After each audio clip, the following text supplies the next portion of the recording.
नबी नबी मेरा नबी, नबी नबी मेरा नबी।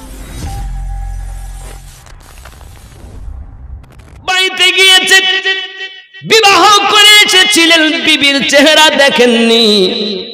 বাড়িতে গিয়ে বলছেন, দরজার সম্মুখে গিয়ে আপনার দাঁড়িয়েছেন, ঘরের ভিতর থেকে আল্লাহর কোরআন মাজিদ তেলাওয়াতের আওয়াজ শোনা যায়। জোরে বলে এ মৌলবি টোলার যুবকেরা, আমার মা খালারা, আমাদের ঘরে আল্লাহর কোরআন তেলাওয়াত নাই। পৃথিবীর সরজমিনে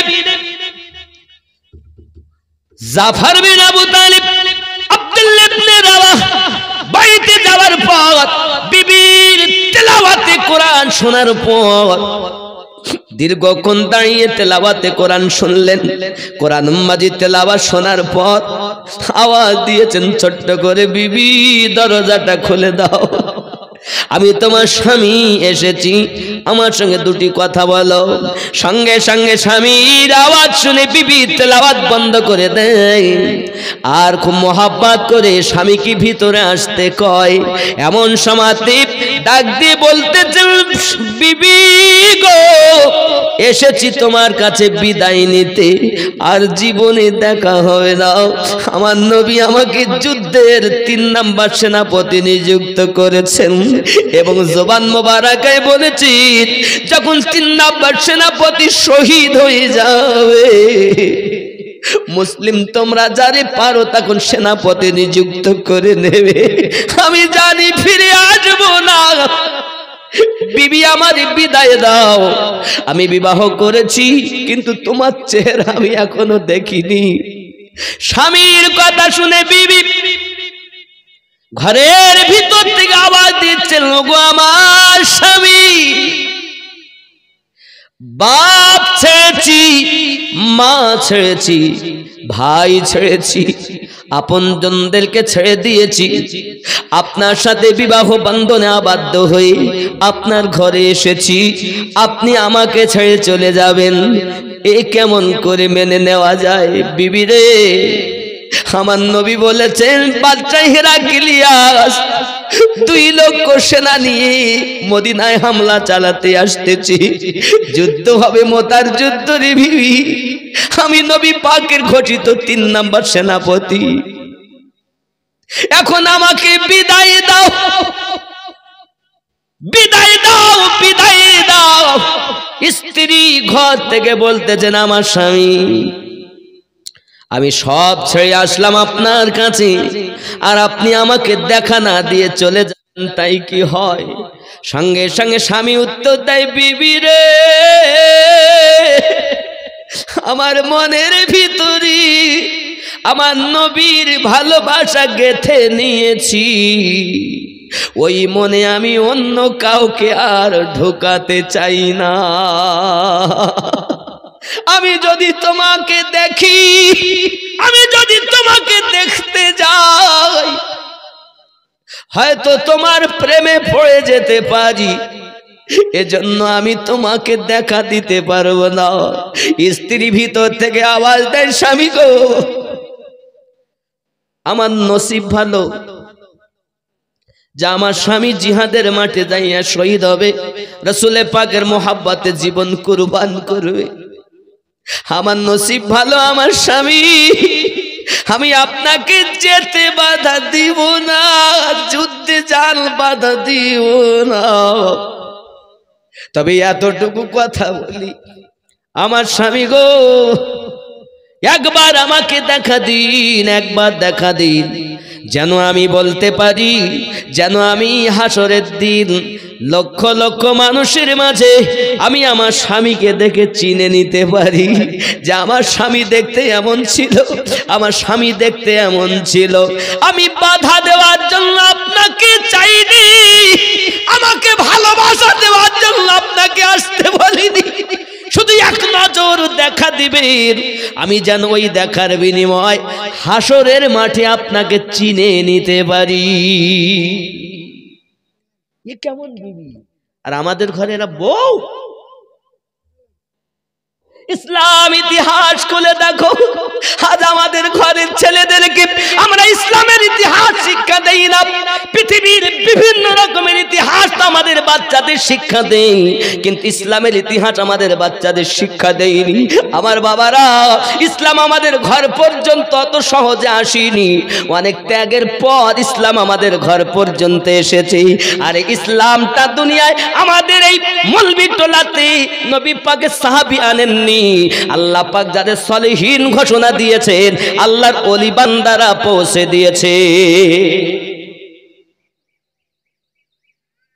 নবীও এনে দেননি, সাহাবাই কেরামও এনে দেননি, খোলাফায়ে রাশিদিনও এনে দেননি, তাবিঈনও আনেননি, তাবিঈনও আনেননি, ইমামিনও আনেননি, আউলিয়ায়ে কেরাম আমাদের দরজা পর্যন্ত এনে দিয়েছেন। জোরে বলুন সুবহানাল্লাহ। বন্ধুরে আমার, দয়াল নবী আমার ইসলাম প্রচার আরম্ভ করে দিয়েছেন বাবা। বিভিন্ন দেশ বিদেশে আপনার আল্লাহ পাকের ওয়াহদানিয়াত প্রচার আরম্ভ করে দিয়েছেন বাবা। আল্লাহর হাবিব সাল্লাল্লাহু আলাইহি ওয়াসাল্লাম এই নিয়তে, এই প্রসঙ্গে একজন সাহাবীকে নবী আমার নিযুক্ত করলেন আর বললেন, যাও ইয়ামিন দেশে চলে যাও, যাওয়ার পরেতে ওখানে বাদশা হিরাকিল রয়েছে, ওই হিরাকিল বাদশাকে আল্লাহর ওয়াহদানিয়াতের দাওয়াত দিয়ে দাও, চলে যাও। আল্লাহর হাবিবের কথা শুনে সাহাবী রাসূল কালিমার দাওয়াতটা নিয়ে চলে গেলেন বাদশা হিরাক্লিয়াসের কাছে। হিরাক্লিয়াস ছিল জালিম অত্যাচারী বাদশা, বড় ক্ষমতার অধিকারী ছিল বাবা। ইসলামের ইতিহাস খুলে দেখো বন্ধু, যখন বাদশা হিরাক্লিয়াসের কাছে আমার নবী পাক সাহাবীকে পাঠিয়ে দিয়েছেন, এখন বাদশা হিরাক্লিয়াস চিঠিটা খুলে দেখতেছি, এক আল্লাহর ওয়াহদানিয়াত প্রচার করতেছি, রাসূল হলেন আল্লাহ পাকের নবী সেটাও খবর দিতেছি। বাদশা হিরাক্লিয়াসকে আমার নবী পাঠিয়েছেন, বাদশা হিরাক্লিয়াস তুমি তোমার ধর্ম ত্যাগ করে ইসলাম ধর্ম গ্রহণ করে নাও। এই কথা যখন আপনার দেখতে পেয়েছি, বাদশা হিরাক্লিয়াস তার জল্লাদকে হুকুম দিয়েছে, ওরে জল্লাদ যা ওকে ধরে লে আর তাকে কতল করে দে। বন্ধুরে আমার নবী সাহাবী কালিমার দাওয়াত নিয়ে গেল রে বন্ধু, তাকে শহীদ হতে হলো। এখন একটা মমির ভিতরে তাকে ভরে দিই, এখন করেছে কি জানেন, বাদশা হিরাক্লিয়াস মদিনায় তাকে পাঠিয়ে দিয়েছি। আয় আমার সোনা মানিকের, পাশাপাশি একটা চিঠিও দিয়েছে আমার নবী পাক সাল্লাল্লাহু আলাইহি ওয়াসাল্লাম। ওই চিঠিটা যখন পেয়েছেন, চিঠিটা পাওয়ার পরে আপনার কিনা চোখ ভরে টপটপ করে পানি পড়তেছে। যুবকরে আমার, নবী আমার সব জ্বালা সহ্য করতে পারেন, কিন্তু উম্মতের ব্যথা আমার নবী সইতে পারেন না। আমার রাসূলের উম্মতের ব্যথা সইতে পারেন না বাবা। মা থাকে সন্তানের পাগল, আর আমার নবী হলেন উম্মতের পাগল। হাই উম্মতেরা, আমার নবীকে ভুলে যেও না, যেও না, যেও না। যাকে ভালোবাসলে আল্লাহর ভালোবাসা পাওয়া যায়, যাকে ভালোবাসলে আল্লাহর রহমত আমাদের প্রতি নাজিল হয়। যদি বলুন সুবহানাল্লাহ। আব্বা আমার রাগ করো না বাবা, ঘটনাটা ভালো করে শোনো। এমনি করে আমার নবী পাক সাল্লাল্লাহু আলাইহি সাল্লামকে হিরাক্লিয়াস বাদশা খবর পাঠিয়েছে, আয় আব্দুল্লাহ ইবনে মুহাম্মদ, এই মুহাম্মদ ইবনে আব্দুল্লাহ শুনে রেখে দাও, আমি বাদশা হিরাক্লিয়াস বলতে চাই, তুমি পারো যদি আমার সঙ্গে যুদ্ধ করতে হবে, আমি তোমার রবকে মেনে নিতে পারবো না। যদি পারো তাহলে আমার সঙ্গে যুদ্ধ করো, যুদ্ধের তারিখ হলো অমুক দিন। এখন তুমি যুদ্ধের জন্য তৈরি হয়ে যাও। সোনা মানিকেরা আমার, হাদিস শরীফ খুললে দেখা যায় আমার নবী পাক সাল্লাল্লাহু আলাইহি সাল্লাম কাঁদেন সাহাবী রাসূলদের মাঝে আর বলেন, আমি এক আল্লাহর ওয়াহদানিয়াত প্রচার করি, বাদশা হিরাক্লিয়াস আমার সাহাবীকে এমন ভাবে কতল করেছি, আমি রাসূলুল্লাহ সহ্য করতে পারি না গো। আমার দয়াল নবী পারবে যুদ্ধ করতে বাদশা হিরাক্লিয়াসের সঙ্গে?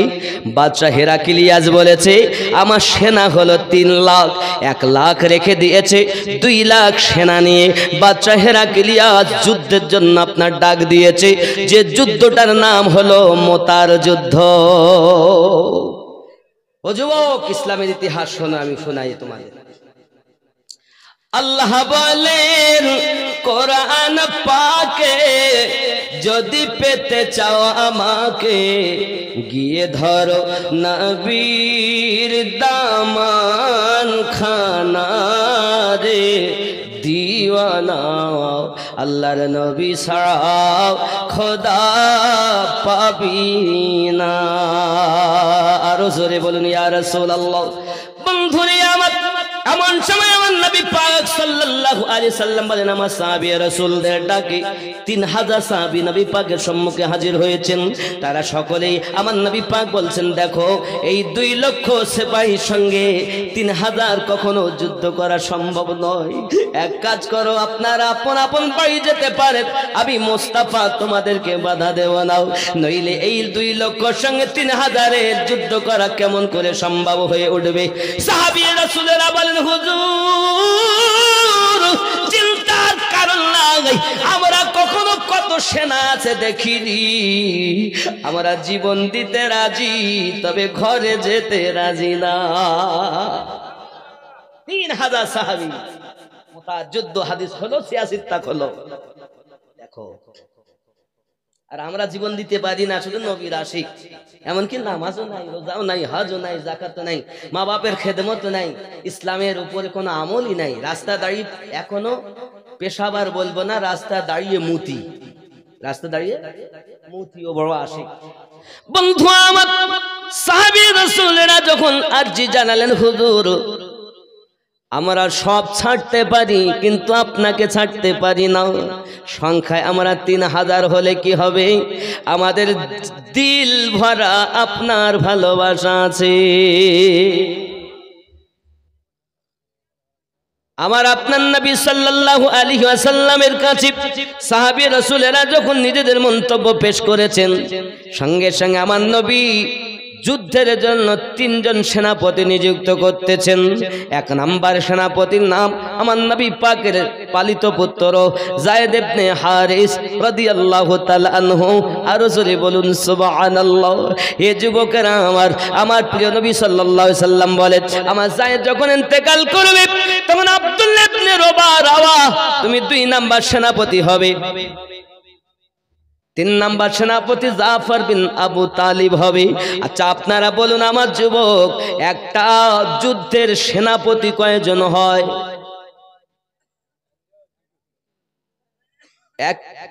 এক দল মানুষের মধ্যে নায়ক কজন হবে? কথা বলেন। তাহলে এক যুদ্ধের সেনাপতি একজন হবে নাকি কয়জন হবে? একজন হবে। আমার আপনার নবী আপনি 86টা খুলে দেখুন মুতার যুদ্ধের বর্ণনায় আমার আপনার নবী সাল্লাল্লাহু আলাইহি ওয়াসাল্লাম বলতেছেন আমার প্রথম সেনাপতি আমার পালিত পুত্র যায়েদ ইবনে হারসা।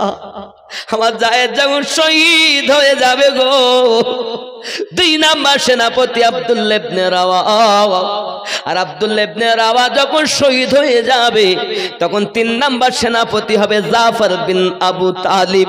আর জাফর বিন আবু তালিব যখন শহীদ হয়ে যাবে, হে আমার উম্মতেরা যাকে ইচ্ছা করবে তাকে তোমরা সেনাপতি করে নেবে। যুবকেরা আমার এখন যদি কোন নবীর উম্মত বলে নবী আমার কিছু জানেন না, আমি তার কদমে 2টি হাত রেখে আরজি জানাবো ভাই রে তুমি বলছো নবী আমার কিছু জানে না, আর আমরা হাদিস শরীফ খুলে দেখতেছি আমার নবীর কাছে কিছু লুকায়িত নাই। নবীর কাছে কিছু লুকায়িত নাই। এখনো যুদ্ধ হয়নি, এখনো যুদ্ধ সংগঠিত হয়নি। আমার নবী সাল্লাল্লাহু আলাইহি ওয়াসাল্লাম পুরো যুদ্ধের নকশা যেন বলে দিচ্ছেন। আমার পালিত পুত্র যায়েদ ইবনে হারিসা শহীদ হয়ে গেলে পৃথিবীতে আব্দুল্লাহ ইবনে রাওয়া তুমি আপনার কিনা চলে যাবে। আব্দুল্লাহ ইবনে উবাইদুল্লাহ ইবনে আপনার পৃথিবীর সরজমিনে 3 জন সেনাপতি নিযুক্ত করে দিলেন নবী। এই কথাটি সাহাবী রাসূলেরা আপনার কিনা মেনে নিয়েছেন।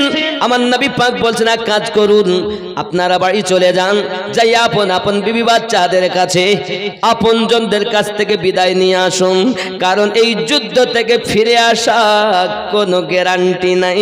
এই যুদ্ধতে শহীদ অনিবার্য, কারণ আমার নবী নিজ ইচ্ছায় কোনো কথা বলেন না, আল্লাহ পাক যেটা বলেন নবী সেটাই বলে। আমিনউদ্দিন কথা বলে নিজের নাফসের সাহিত্যে, মুফতি সাহেব ইমাম সাহেব কথা বলেন নাফসের সাহিত্যে, আর আমাদের নবী নাফস থেকে পাক। এই জন্য নবী কথা বলতেন ওমা ইয়ান্তিকু আনিল হাওয়া, আল্লাহ যেটা বলেন নবী সেটা বলেন। দুনিয়ার মোল্লার কথা মেনো না বন্ধু, এ মোল্লা তোমাকে জাহান্নামের পথ দেখাবে, আর আমার আল্লাহ রাসূলুল্লাহ আর আল্লাহর ওলি আল্লাহ জান্নাতের পথ দেখাবে। যুবকরে আমার, সাহাবী রাসূলের পৃথিবীর সরজমিনে করলেন কি, চলেছেন বাড়ির দিকে রওনা। যায়েদ বিন হারিস তিনি উঠে দাঁড়িয়েছেন আর বলছেন নবী গো, আমি তো আব্বা মা সব পেলে আপনাকে আব্বা মেনেছি। আমি আমার মা আমার কাছে, আমার পিতা আমার কাছে, আমার আর বিদায় নেওয়ার প্রয়োজন নাই। 2 নাম্বার, হে বাবাজি আমার, চলছেন পৃথিবীর সরজমিনে 2 নাম্বার সেনাপতি যখন আপনার বাড়িতে রওনা দিয়েছেন টুকটুক করে, বন্ধুরে আমার বাড়িতে গিয়েছেন ছোট্ট ছোট্ট বালকেরা পাশে এসেছে, আব্বুজি কোথায় ছিলেন, অনেকদিন আপনাকে পাইনি আব্বু, আপনি আমাদেরকে নিয়ে একটু বেড়াতে চলুন, জলদি করে চলুন, একটু বাজারে বেড়াতে যাব। সঙ্গে সঙ্গে পিতা ডাক দেয়, বাবু রে ব্যস্ত হইও না। স্বামী বিবির কাছে এগিয়ে গেলেন, বিবি ডাক দেয়, স্বামী আমার খুব দেরি করে আপনি এসেছেন, কোথায় ছিলেন, আসুন ভিতরে আসুন, আপনার জন্য সুন্দর করে রান্না বান্না করেছি, আপনি খাওয়া দাওয়া করুন। সঙ্গে সঙ্গে ডাক দিয়ে বলতেছে, আই বিবি রে, সময় নাই, সময় নাই, আমাকে বিদায় দাও। প্রিয় রাসূল সাল্লাল্লাহু আলাইহি ওয়াসাল্লাম যুদ্ধের জন্য আমাকে 2 নাম্বার সেনাপতি নিযুক্ত করেছি, আমি জিহাদের মাঠে শহীদ হয়ে যাব, এটা আমার রাসূলুল্লাহ বলেছেন। বিবি হাত উঠিয়ে দোয়া চাইছেন, আমার স্বামী, আমি আল্লাহর কাছে দোয়া করি, আল্লাহ গো আমার স্বামী যেন যুদ্ধ থেকে ফিরে চলে আসে। সঙ্গে সঙ্গে স্বামী ডাক দেয়, বিবি রে আমার জন্য তুমি ফিরে আসার দোয়া করো না, করো না। পিঠের ওপরে ছোট্ট করে বাড়ি দিয়ে বলছি, বিবি আমার নবী বলেছেন আমি 2 নাম্বার সেনাপতি এবং আমি শহীদ হব, আমি নবীর রাজাতে রাজি, চিন্তা করো না বিবি, আমি জান্নাতের সিঁড়িতে তোমার জন্য অপেক্ষা করব। 3 নাম্বার সেনাপতি বাড়িতে গিয়েছে, বিবাহ করে এসেছিলেন, বিবির চেহারা দেখেননি। বাড়িতে গিয়ে বলছেন, দরজার সম্মুখে গিয়ে আপনার দাঁড়িয়েছেন, ঘরের ভিতর থেকে আল্লাহর কোরআন মাজিদ তেলাওয়াতের আওয়াজ শোনা যায়। জোরে বলে এ মৌলবি টোলার যুবকেরা, আমার মা খালারা, আমাদের ঘরে আল্লাহর কোরআন তেলাওয়াত নাই। পৃথিবীর সরজমিনে জাফর বিন আবু তালিব আব্দুল্লাহ ইবনে রাওয়াহ বাড়িতে যাওয়ার পর বিবির তেলাওয়াতে কোরআন শোনার পর দীর্ঘক্ষণ দাঁড়িয়ে তেলাওয়াতে কোরআন শুনলেন। কোরআন মাজিদ তেলাওয়াত শোনার পর আওয়াজ দিয়েছেন ছোট্ট করে, বিবি দরজাটা খুলে দাও, আমি তোমার স্বামী এসেছি, আমার সঙ্গে 2টি কথা বলো। সঙ্গে সঙ্গে স্বামীর আওয়াজ শুনে বিবি তেলাওয়াত বন্ধ করে দেয় আর খুব মোহাব্বত করে স্বামীকে ভিতরে আসতে কয়। এমন সময়তে ডাক দিয়ে বলতেছে, বিবি গো এসেছি তোমার কাছে বিদায় নিতে, আর জীবনে দেখা হবে না। আমার নবী আমাকে যুদ্ধের 3 নাম্বার সেনাপতি নিযুক্ত করেছেন এবং জবান মোবারকায় বলেছি, যখন 3 নাম্বার সেনাপতি শহীদ হয়ে যাবে, মুসলিম তোমরা যারে পারো তখন সেনাপতি নিযুক্ত করে নেবে, আমি জানি ফিরে আসবো না। বিবি আমার বিদায় দাও, আমি বিবাহ করেছি কিন্তু তোমার চেহারা আমি এখনো দেখিনি। স্বামীর কথা শুনে বিবি ঘরের ভিতর থেকে আওয়াজ দিচ্ছেন, ওগো আমার স্বামী,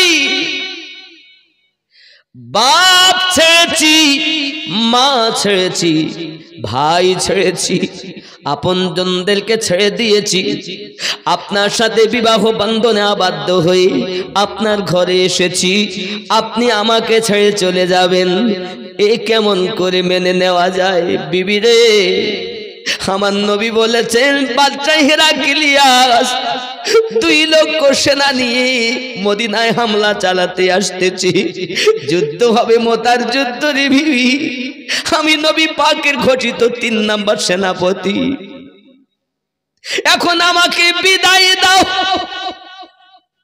বিদায় দাও, বিদায় দাও। স্ত্রী ঘর থেকে বলতেছেন, আমার স্বামী, আমি সব ছেড়ে আসলাম আপনার কাছে, আর আপনি আমাকে দেখা না দিয়ে চলে যান, তাই কি হয়? সঙ্গে সঙ্গে স্বামী উত্তর দেয়, বিবি রে,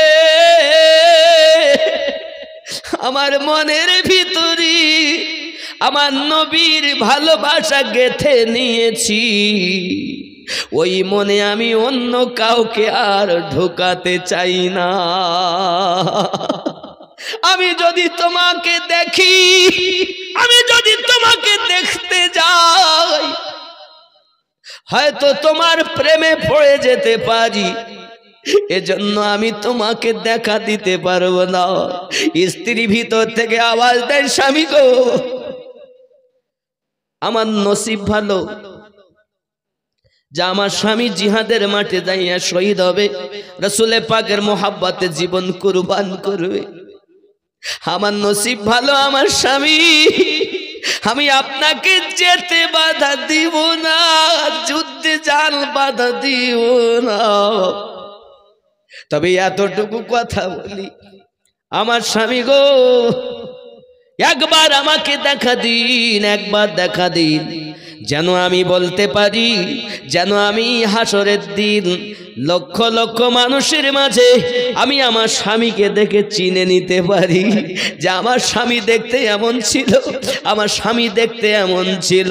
আমি বাধা দেওয়ার জন্য আপনাকে চাইনি, আমাকে ভালোবাসা দেওয়ার জন্য আপনাকে আসতে বলিনি, শুধু এক নজর দেখা দিবেন, আমি যেন ওই দেখার বিনিময় হাসরের মাঠে আপনাকে চিনে নিতে পারি।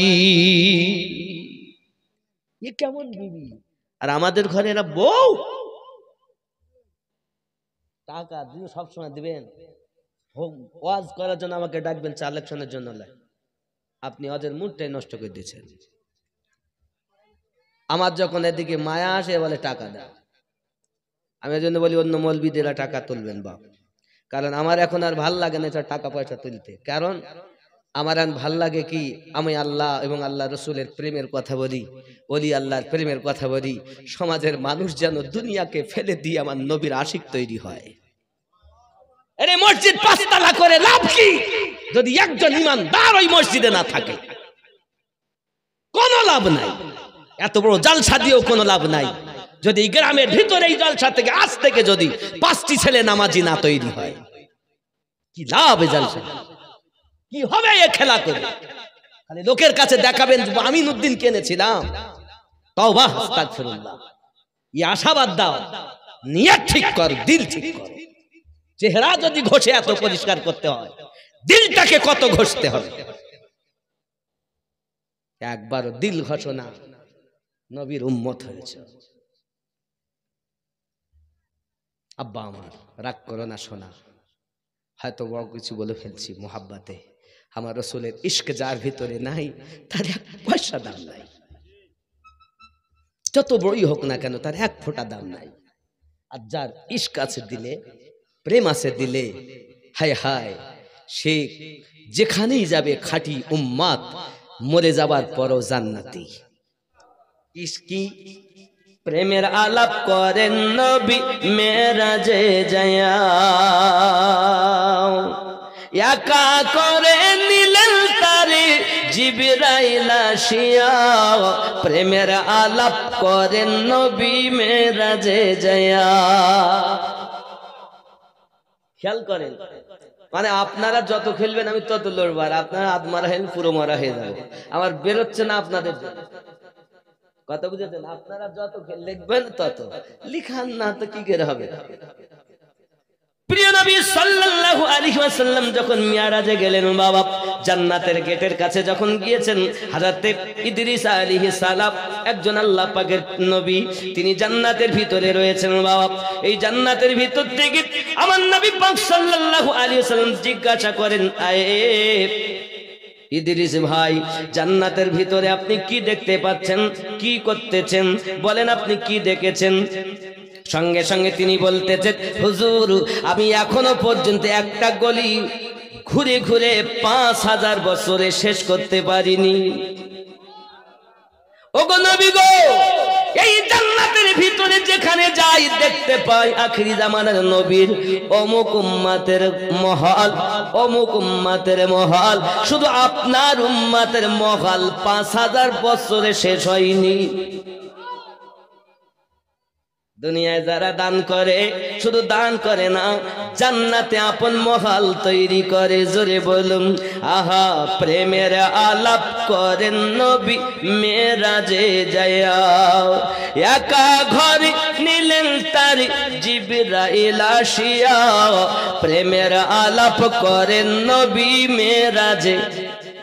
কোথায় যাইয়া? প্রেমের আলাপ করেন নবী মেরাজে। উম্মতের কান্ডারি নবী, আমার নবী দয়ার নবী, উম্মতের কান্ডারি নবী, আমার নবী দয়ার নবী। দিন রাত কাঁদেন নবী, দিন রাত কাঁদেন নবী উম্মতের লাগিয়া, প্রেমের আলাপ করেন নবী মেরাজে যাইয়া। আহা, প্রেমের আলাপ করেন নবী মেরাজে যাইয়া, একা করে নিলেন তার জিবরাইল আসিয়া, প্রেমের আলাপ করেন নবী মেরাজে যাইয়া। জোরে বলুন ইয়া রাসূলুল্লাহ। মিরাজিতে নিলেন তারে অতি আপন বন্ধু করে, মিরাজেতে নিলেন তারে অতি আপন বন্ধু করে, জান্নাতেরই চাবি দিলেন, জান্নাতেরই চাবি দিলেন তাকে বুঝাইয়া, প্রেমের আলাপ করেন নবী মেরাজে যাইয়া। জোরে বলুন, এই প্রেমের আলাপ করেন নবী মেরাজে যাইয়া, একা ঘরে নিলেন তার জিবরাইল আসিয়া, প্রেমের আলাপ করেন নবী মিরাজে যাইয়া। আরো জোরে, আটু জোর হয় না, আটু জোর হয় না। এই তো আশিকরা আছে, ইনশাআল্লাহ তাআলা আরো হবে। আরো সাথে নিলেন তারে, মনের কথা বলবেন তারে, আরো সেতে নিলেন তারে, মনের কথা কইবেন তারে। 70,000 পর্দা খোদা, 70,000 পর্দা খোদা দিলেন উঠায়া, প্রেমের আলাপ করেন নবী মিরাজে যাইয়া। আহা, প্রেমের আলাপ করেন নবী মিরাজে যাইয়া, একা ঘরে নিলেন তারে জিবরাইল আসিয়া, প্রেমের আলাপ করেন নবী মেরাজে যাইয়া। জোরে বলুন আল্লাহ বলেন, বন্ধু আমার কিসের এত দুঃখ তোমার? আল্লাহ বলেন, বন্ধু আমার কিসের এত দুঃখ তোমার? দয়ার সাগর আছে আমার, দেখো না চাইয়া। এই প্রেমের আলাপ করেন নবী মেরাজে যাইয়া। আহা, প্রেমের আলাপ করেন নবী মেরাজে যাইয়া, একা করে নিলেন তার জিবরাইল আসিয়া, প্রেমের আলাপ করেন নবী মিরাজে যাইয়া। জোরে বলো উম্মতের কান্ডারি নবী, জোরে কন্যা ইয়া রাসূলুল্লাহ। হে উম্মতের কান্ডারি নবী, আমার নবী দয়ার নবী, দিন রাত কাঁদেন নবী উম্মতের লাগিয়া, প্রেমের আলাপ করেন নবী মিরাজে যাইয়া। বন্ধু আমার, সাহাবী রাসূলরা যখন আরজি জানালেন, হুজুর আমরা সব ছাড়তে পারি কিন্তু আপনাকে ছাড়তে পারি না, সংখ্যায় আমরা 3000 হলে কি হবে? আমাদের দিল ভরা আপনার ভালোবাসা আছে। আমার আপনার নবী সাল্লাল্লাহু আলাইহি ওয়াসাল্লামের কাছে সাহাবী রাসূলেরা যখন নিজেদের মন্তব্য পেশ করেছেন, সঙ্গে সঙ্গে আমার নবী যুদ্ধের জন্য 3 জন সেনাপতি নিযুক্ত করতেছেন। 1 নাম্বার সেনাপতির নাম আমার নবী পাকের পালিত পুত্র যায়েদ ইবনে হারিস রাদিয়াল্লাহু তাআলা আনহু। আর জোরে বলুন সুবহানাল্লাহ।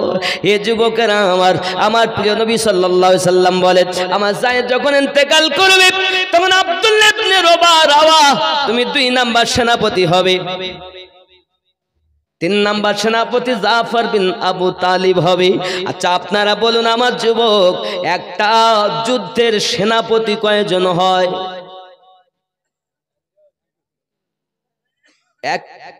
এক দল মানুষের মধ্যে নায়ক কজন হবে? কথা বলেন। তাহলে এক যুদ্ধের সেনাপতি একজন হবে নাকি? কয়জন হবে? একজন হবে। আমার আপনার নবী, আপনি সিয়াসিতটা খুলে দেখুন, মুতার যুদ্ধের বর্ণনায় আমার আপনার নবী সাল্লাল্লাহু আলাইহি ওয়াসাল্লাম বলতেছেন, আমার প্রথম সেনাপতি আমার পালিত পুত্র যায়েদ ইবনে হারেসা। আমার যায়েদ যখন শহীদ হয়ে যাবে গো, 2 নাম্বার সেনাপতি আব্দুল্লাহ ইবনে রাওয়া। আর আব্দুল্লাহ ইবনে রাওয়া যখন শহীদ হয়ে যাবে তখন 3 নাম্বার সেনাপতি হবে জাফর বিন আবু তালিব। আর জাফর বিন আবু তালিব যখন শহীদ হয়ে যাবে, হে আমার উম্মতেরা, যাকে ইচ্ছা করবে তাকে তোমরা সেনাপতি করে নেবে। যুবকেরা আমার, এখন যদি কোন নবীর উম্মত বলে নবী আমার কিছু জানেন না, আমি তার কদমে 2টি হাত রেখে আরজি জানাবো, ভাই রে তুমি বলছো নবী আমার কিছু জানে না, আর আমরা হাদিস শরীফ খুলে দেখতেছি আমার নবীর কাছে কিছু লুকায়িত নাই। নবীর কাছে কিছু লুকায়িত নাই। এখনো যুদ্ধ হয়নি, এখনো যুদ্ধ সংগঠিত হয়নি। আমার নবী সাল্লাল্লাহু আলাইহি ওয়াসাল্লাম পুরো যুদ্ধের নকশা যেন বলে দিচ্ছেন। আমার পালিত পুত্র যায়েদ ইবনে হারিসা শহীদ হয়ে গেলে পৃথিবীতে আব্দুল্লাহ ইবনে রাওয়া তুমি আপনার কিনা চলে যাবে।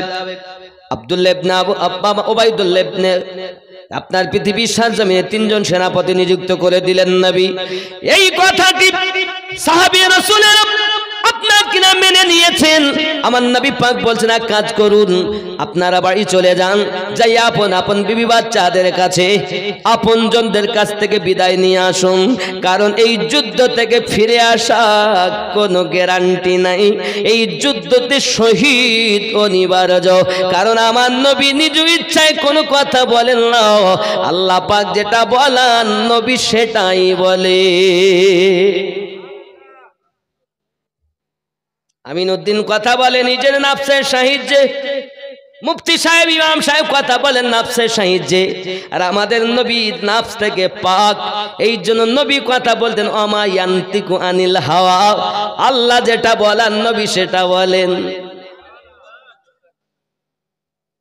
দুনিয়ার মোল্লার কথা মেনো না বন্ধু, এ মোল্লা তোমাকে জাহান্নামের পথ দেখাবে, আর আমার আল্লাহ রাসূলুল্লাহ আর আল্লাহর ওলি আল্লাহ জান্নাতের পথ দেখাবে। মক্কাতে যদি আপনি যান, 1 রাকাত নামাজ পড়বেন 1 লক্ষ রাকাতের সওয়াব। মদিনাতে যদি আপনি যান, 1 রাকাত নামাজ পড়বেন 50,000 সওয়াব। দাম কার বেশি? জোরে বলুন।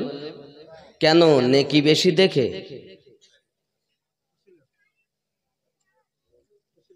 দাম কার বেশি, মক্কার না মদিনার? জোরে বলুন। মদিনার। কিন্তু সওয়াব যেখানে কম ওখানে যে বেশি। আশিক তোমরা এ দেখো না যে মদিনাতে সওয়াব কম, তাই মদিনার দাম কম না, মক্কা শরীফ হয়েছে আমার হাবিবের কদমের বিনিময়। কাবা কিবলা হয়েছে রাসূলের ওসিলায়। মদিনাতে সওয়াব কম বলে মদিনা ছাড়লো যারা বরবাদ হলো তারা। কারণ রব্বে করিম পবিত্র কোরআন সূরা নিসা আয়াত 64 তে ঘোষণা দেন, বিসমিল্লাহির রহমানির রহিম ওয়ালাউ আন্নাহুম ইযলামু আনফুসাহুম জাউকা ফাস্তাগফিরুল্লাহ আস্তাগফারা লাহুমুর রাসূল লাওয়াজাদুল্লাহা তাওয়াবার রহিমা।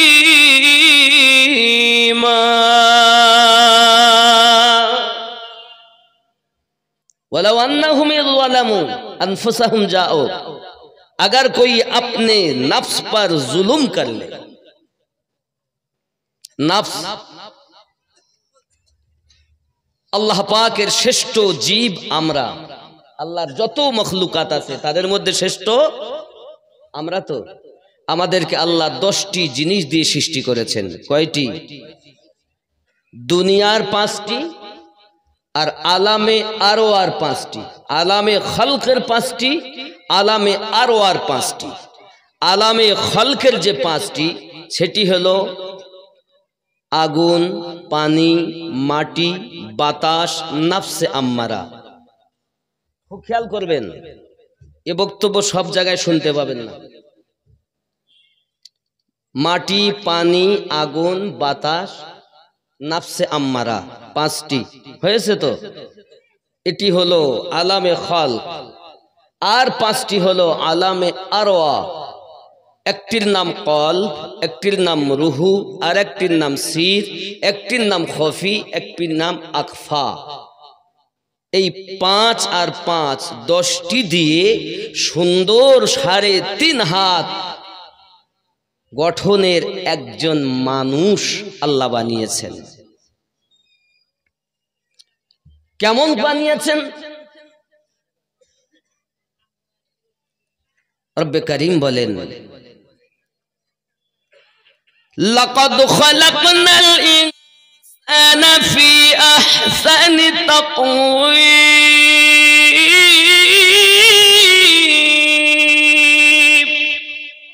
সুন্দর আকৃতি দিয়ে আমি আল্লাহ মানব সম্প্রদায়কে সৃষ্টি করেছি।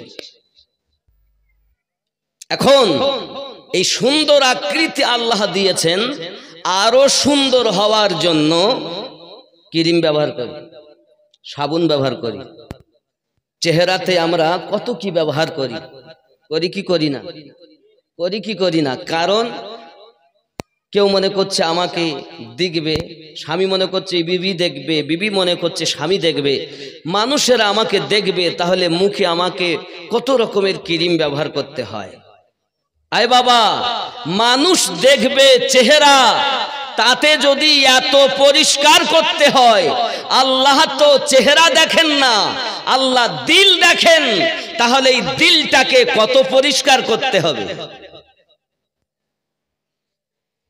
একবার দিল পরিষ্কার করেছেন? এ বক্তব্য এখন সমাজে নাই, এখন শুধু ফজিলাতের রদ। মানুষ কিভাবে মানুষ হবে এ বক্তব্য আজ না।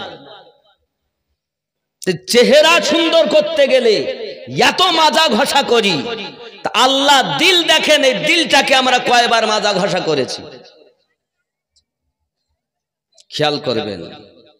আব্বাজি আমার, এই দিলটাকে আপনি ভালো করে সংশোধন করুন।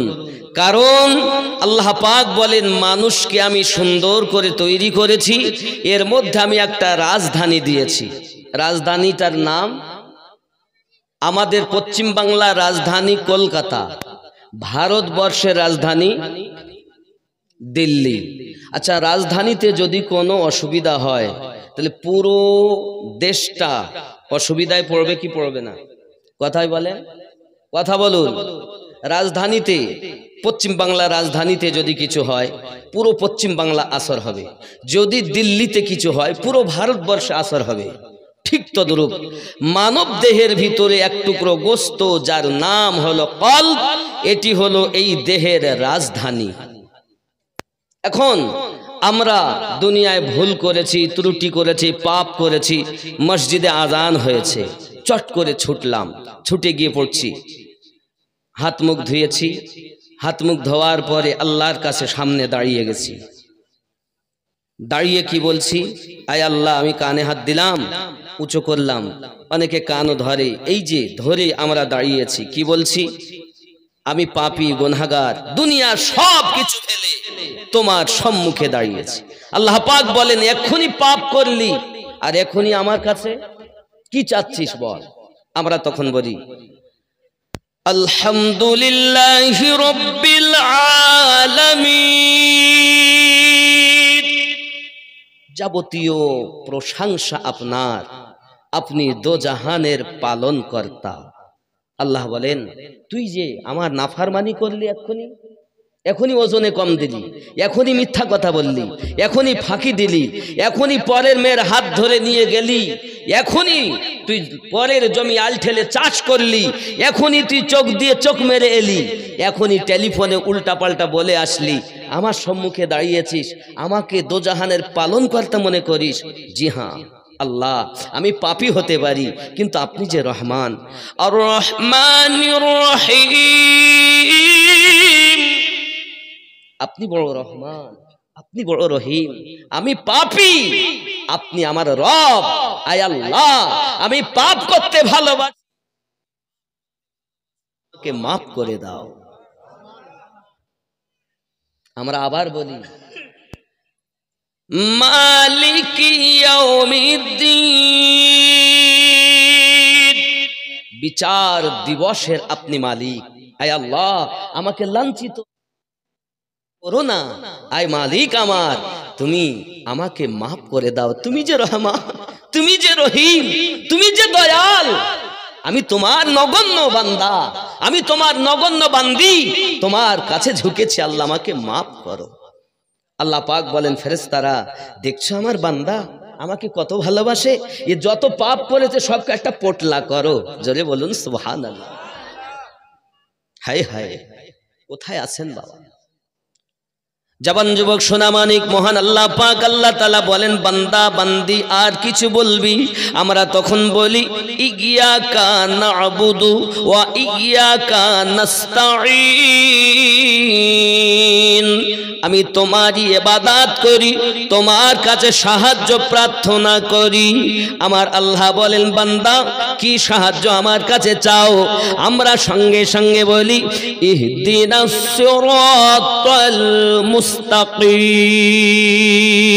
আয় আল্লাহ আমাদিগকে সোজা সরল সঠিক পথে প্রচালিত করো।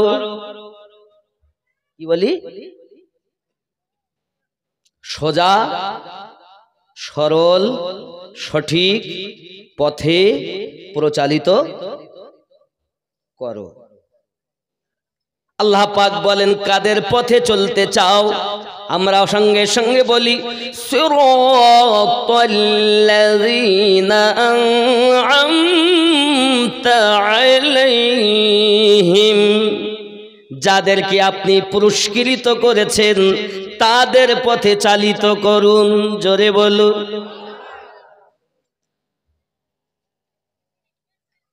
তাদের পথ ছাড়া অন্য পথে চলবে না, না না না না। গায়রিল মাগদুবি আলাইহিম ওয়ালাদ,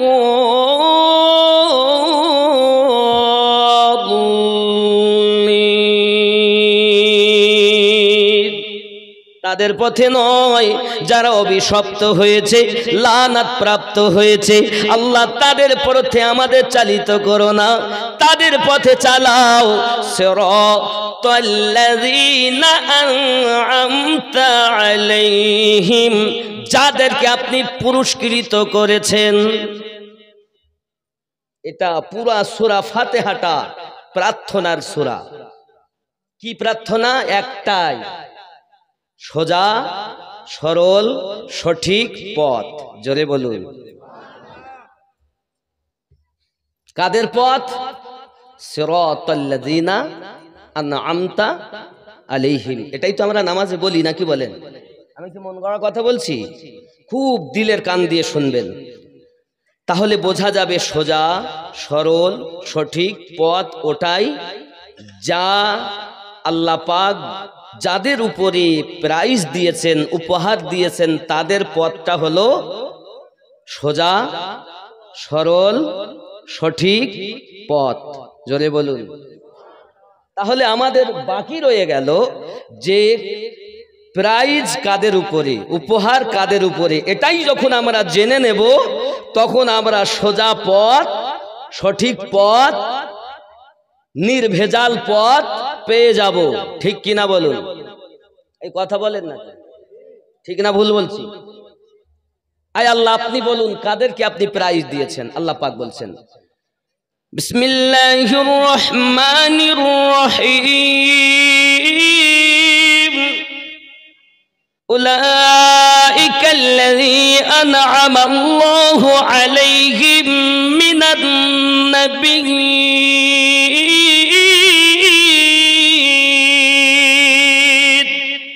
ওয়াস-সিদ্দীকিন ওয়াশ-শুহাদা'i ওয়াস-সালিহিন।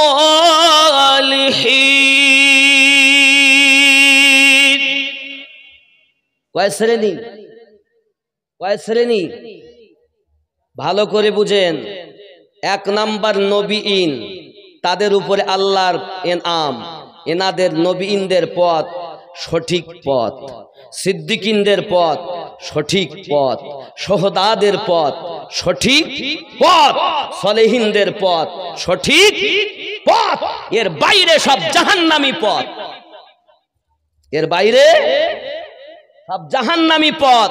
আমরা নামাজেই বলেছি ইহদিনাস সিরাতাল মুস্তাকিম। দুনিয়ার কোন মোল্লার কথা চলবে না, আল্লাহ ও রাসূলুল্লাহর কথা চলবে। ঠিক কিনা বলেন? আমরা মোল্লাতে বিশ্বাসী নই, আমরা রাসূলুল্লাহ ও আল্লাহতে বিশ্বাসী। আমার কথা বুঝতেছেন? তাহলে চার শ্রেণীতে বিভক্ত তারা, নবীন, সিদ্দিকিন। এখন আপনি আমি যদি মনে করি নবী দেখব কিন্তু পাবো না, আল্লাহ পাক কোরআনে বলছেন সূরা নিসাতে, যদি কেউ জানের প্রতি জুলুম করো তাহলে তোমরা আমার নবীর দরবারে চলে যাও। আমার নবীর দরবার আমি আল্লাহর দরবার। সূরা নিসা আয়াত 64 খোলো।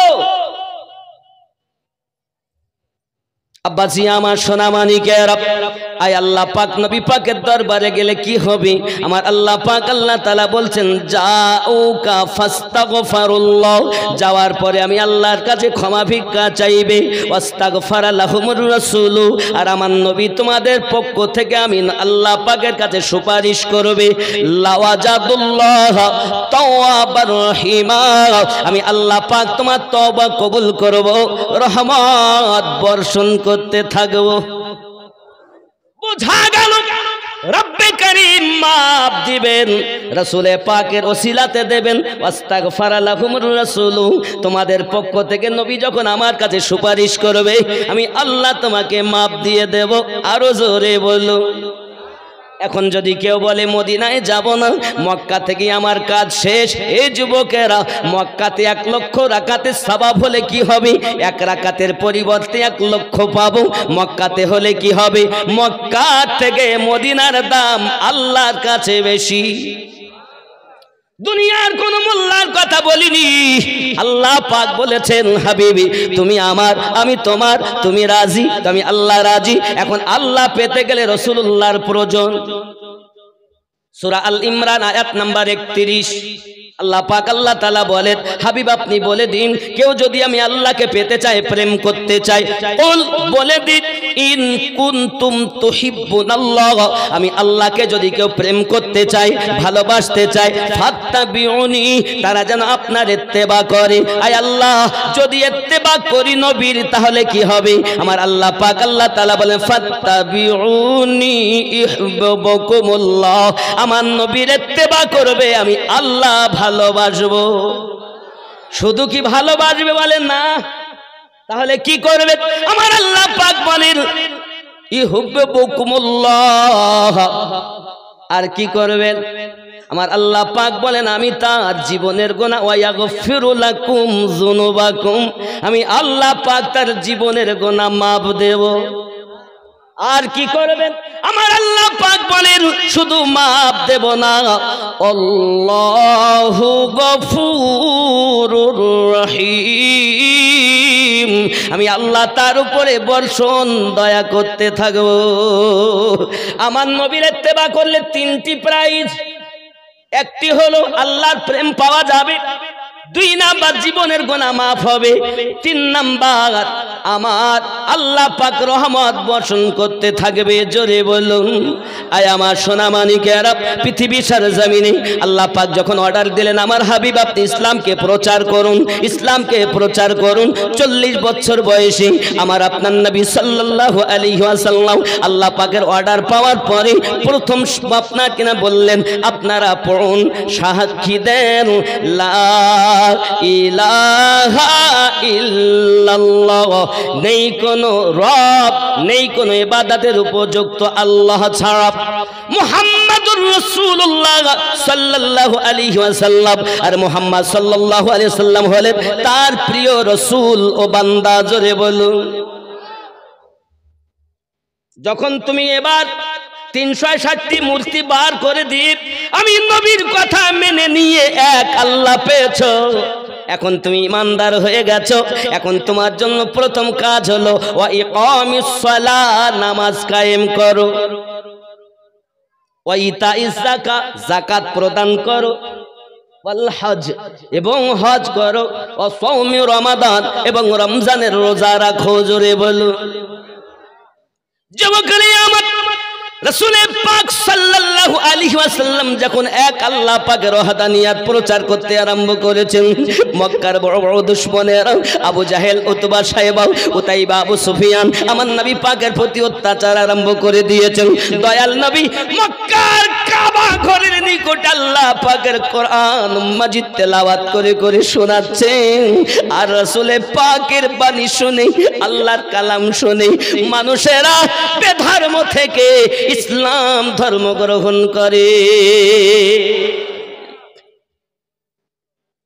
যুবক আমার, আল্লাহ পাকের কোরআন আজ আমাদের ঘরে তেলাওয়াত হয় না, সিনেমা তো দেখি, সিরিয়াল তো দেখি, আল্লাহর কোরআন আমাদের ঘরে তেলাওয়াত হয় না। বাবা ও আমার সোনামানিকেরা, মক্কার মানুষ আমার নবী পাক সাল্লাল্লাহু আলাইহি ওয়াসাল্লামের কথা সহ্য করতে পারেন না। বাবা প্রিয় নবী সাল্লাল্লাহু আলাইহি ওয়াসাল্লাম মক্কার খানায় কাবার বারান্দাতে যখন অজনসিহত করে মানুষকে উপদেশ দিচ্ছেন, এক আল্লাহকে মেনে নাও, এক আল্লাহকে তোমরা জেনে নাও, ওই আল্লাহ পাক আমাদের সৃষ্টি করেছেন, আল্লাহ ছাড়া আর কেউ নাই। এমন সময়তে মক্কার মানুষ বড় রেগে গেল। বাবা তার ভিতরে বড় জালিম, নাম তার আবু জাহেল আমার নবী পাক সাল্লাল্লাহু আলাইহি সাল্লামের জামার কলোয়ারখানা ধরে খানায় কাবার দেওয়ালের সঙ্গে মাথাটা ঠুকে দিয়েছে। এ দয়াল বাবা আমার নবী পাকের পেশানি ফেটে যায়, পেশানি মোবারক থেকে রক্তর ফোঁটা আপনার জমিনে পড়তে লেগেছে। প্রিয় রাসূল কোনো কথাই না বলে সঙ্গে সঙ্গে ঘরে চলে গেলেন। বাবা মক্কার খানায় কাবার পরে মাকামে ইব্রাহিম আপনি দেখতে পাবেন, এখন যাবেন তো দেখবেন। খানায় কাবার পরে মাকামে ইব্রাহিম, মাকামে ইব্রাহিমের পরে জমজম কমের কূপ, জমজমের কূপের নল, ওই কূপের আপনার নলের পরে দেখতে পাবেন সাফা এবং মারওয়া পাহাড়, ওই পাহাড়ের পরে দেখবেন আবু জাহেলের বাড়ি হাম্মাম খানা, ওই হাম্মাম খানার অপোজিটে একটি হলুদ রঙের ঘর। এটাই হলো আমার নবী পাকের জন্মভূমি, এটাই আমার নবীর জন্মভূমি। ওই জন্মভূমির পিছনে যে পাহাড়টি, এই পাহাড়টির নাম হলো সাবা পাহাড়। এই পাহাড়ে উঠে আমার নবী সর্বপ্রথম এক আল্লাহর ওয়াহদানিয়াত প্রচার করেছিলেন। এই পাহাড়ে উঠে সর্বপ্রথম। এই যুবকেরা আমার, তাই তো আমি বলি দিনী কত আলোচনায় থাকতাম আমি অধম, সামনে রাসূল পাক হতেন, পাশে সাহাবাগণ। সুবহানাল্লাহ। আজ আমি বক্তব্য রাখছি, আপনারা শুনছেন, আর ওই সময় যদি জন্ম হতো নবী বক্তব্য রাখতেন আর আমরা শুনতাম। রাসূল আমার মক্কার খানায় কাবার নিকটে যখন ইসলাম প্রচার করতে আরম্ভ করেছেন, সোনা মানিকেরা আমার মাথায় রাখুন, আমার নবী টুকটুক করে বাড়িতে পৌঁছালেন। আম্মা খাদিজাতুল কুবরা সালামুল্লাহি আলাইহা, আম্মা জান আমার রাসূলে পাকের যখন পেশানি থেকে রক্ত ঝরতেছে, সঙ্গে সঙ্গে উনি আর কোনো কাপড় চোপড় পেলেন না, এমন কোনো জিনিস পেলেন না যাহা দিয়ে আপনার কিনা মাথা ব্যান্ডেড করে দিবেন। উনি মাথা তো ব্যান্ডেড করতে পারলেন না বাবা, মাথা তো ব্যান্ডেড করতে উনি পারলেন না, কিন্তু করলেন কি জানেন? হযরতে আম্মা জান খাদিজাতুল কুবরা সালামুল্লাহি আলাইহা আমার রাসূল পাক সাল্লাল্লাহু আলাইহি ওয়াসাল্লাম এই রক্ত মোবারক ঝরা সইতে পারছেন না, নিজের বাড়িতে কোনো কাপড় নাই। ও মলবিটোলার জননী মা খালাও, শুনে নেন, রাতের বেলা মক্কা নগরের সর্বশ্রেষ্ঠ ধনী মহিলা আম্মা খাদিজাতুল কুবরা রাদিয়াল্লাহু তাআলা আনহা ঘরে এমন বাড়তি কাপড় নাই যে কাপড়টি ছুঁয়ে আমার নবী পাকের মাথায় ব্যান্ডেড করে দেবে। একবার কি চিন্তা করেছেন আমার নবীর জন্য তিনি কত কুরবানি দিয়েছে? তাই তো গজলে বলে, দেখিয়া আপনার মোজেজা এ ভাগ্যবতী বিবি খাদিজা, দেখিয়া আপনার মোজেজা ভাগ্যবতী বিবি খাদিজা, সঁপে দিল জীবন আর যৌবন। দয়াল নবী মায়ার নবী গো, আপনি আমার জীবনের জীবন। আম্মা জান বেকারার হয়ে গেছে, করি আমি কি করি? নিজের ওড়নার একটি কানা ছিঁড়ে নিলেন, নেওয়ার পরে আমার নবী পাকের পেশানিতে ব্যান্ডেড করে দিলেন। আমার দয়াল নবী সাল্লাল্লাহু আলাইহি ওয়াসাল্লাম এমনি করে আপনার কিনা ঘরের ভিতরেই রয়েছেন। এখন দুশমনের দলেরা ঘরের বাইরে আপনার উটের পচা নাড়ি ভুঁড়িগুলো আপনার ঘরের বাইরে রেখে গিয়েছেন। আবু জাহেলের দলের লোকেরা রেখে গিয়েছি, আব্বা এত দুর্গন্ধ, ওই দুর্গন্ধতে ঘরের ভিতরে থাকা যায় না। আমার দয়াল নবীজি বাইরে এসে নিজের হাত মোবারক দিয়ে নোংরাগুলো পরিষ্কার করে দিয়েছেন। দেওয়ার পরে মহান আল্লাহ পাকের দরবারে হাত উঠিয়ে ফরিয়াদ করেন, মালিক আমার উম্মত চিনতে পারে না, তুমি তাদেরকে মাফ করে দাও। এরকম দয়াল নবী কি দুনিয়াতে আর হবে? হে বাবা, আর কি পাওয়া যাবে? তাহলে এমন নবী যখন আমরা পেয়েছি, গর্ব করি, ফখর করি, আমাদের নবী শ্রেষ্ঠ নবী, ওই নবীর উম্মত হয়ে আমরাও শ্রেষ্ঠ হয়েছি। ওই রাসূলকে যত ভালোবাসা যাবে আমার আল্লাহ তত রহমত বর্ষণ করি যাবে। রাগ করছেন কথা? ইসলামের প্রাথমিক যুগ বড় কষ্ট বাবা। আমার দয়াল নবী মুস্তাফা কখনো বদদুয়া করেননি, সদা সর্বদা আল্লাহ পাকের কাছে আমাদের জন্যই দোয়া করেছেন বাবা।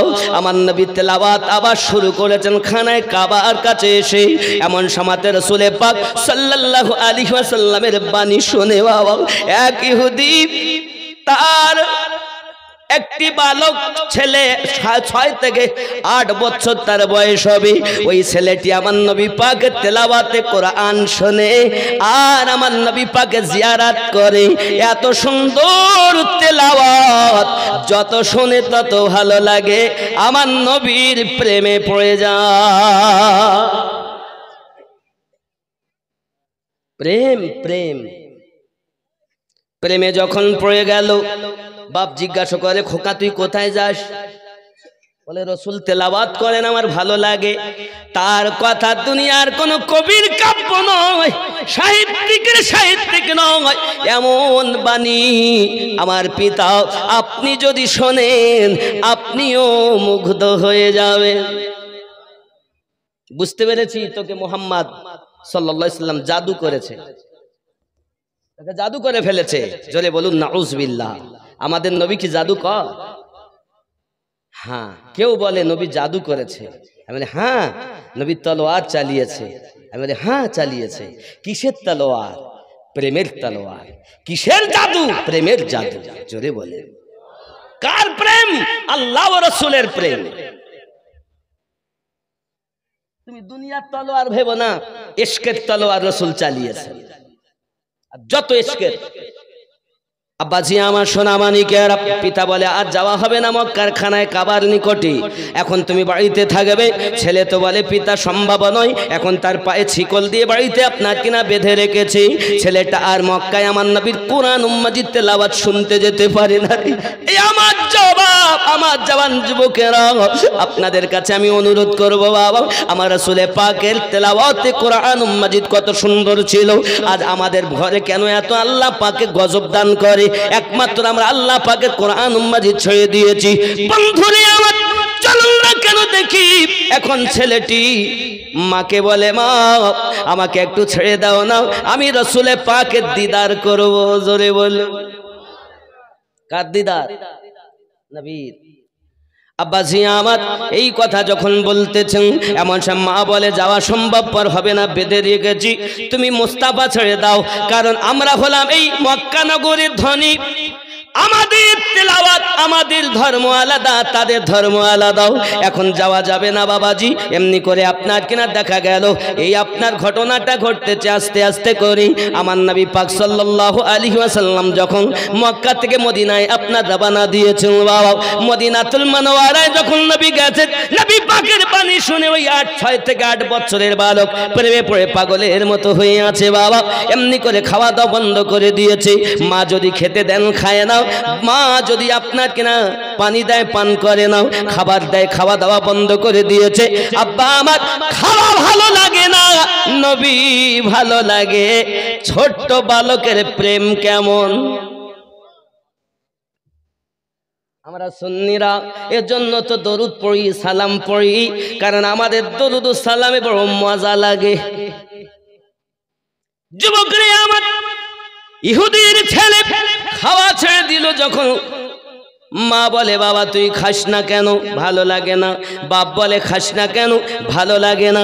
কোনো খাবার আমার ভিতরে ঢোকে না, আমার মন চায় শুধু নবী নবী। জোরে বল দয়ার নবীর মোহাব্বত এমন হয়ে গেল তার কলবে, তার দিলে। হে বাবাজি আমার আস্তে আস্তে ক্লান্ত হয়ে গেল। বাপ ডাক্তার দেখাতে আরম্ভ করেছি, কবিরাজ দেখাতে আরম্ভ করেছি, দেখো ট্রিটমেন্ট শুরু করেছি। বাবা ট্রিটমেন্ট করে কোনো কাজ হয় না, কোনো রকম কোনো লাভ হয় না। এখন কোনো রকম কোনো কাজ যখন হয় না, দিন দিন ছেলেটা আরো ক্লান্ত হয়ে গেল বাবা। একটি মাত্র ছেলে, বাপ বড় ধনী মানুষ, তার সমাজে একটা নাম যশ রয়েছে বাবা। এখন ছেলে যদি মারা যায়, তাদের দ্বিতীয় কোনো সন্তান নাই, তাই তারা ডাক্তার কবিরাজ করে, কোনো রকম কোনো কাজ যখন হচ্ছে না, আব্বা আমার ছেলেটি বলে পিতা আমার খাওয়া ভালো লাগে না, এমনকি জবান বন্ধ হয়ে গেল। বাপ বলে বাবারে তোর শেষ ইচ্ছাটা বল, জানি আমি তুই মারা যাবি, বাঁচবি না দুনিয়ায়, তবে বল তোর শেষ ইচ্ছা কি? ছেলেটি বলতেছে পিতা গো, আমার শেষ ইচ্ছা যদি পূর্ণ করে দেন তাহলে আপনার কদমে আরজি রাখি। মরণের আগে একটি মাত্র আশা, আমার দয়াল নবীর সঙ্গে দিদার করাইয়া দেয়। জীবনে হবে কি তোমার দিদার, ইয়া রাসূলুল্লাহ, এ আশায় রয়েছি আমি গুনাহগার, ইয়া রাসূলুল্লাহ। জীবনে হবে কি তোমার দিদার, ইয়া রাসূলুল্লাহ। জোরে বলুন জাহানে যেদিকে তাকাই দরুদি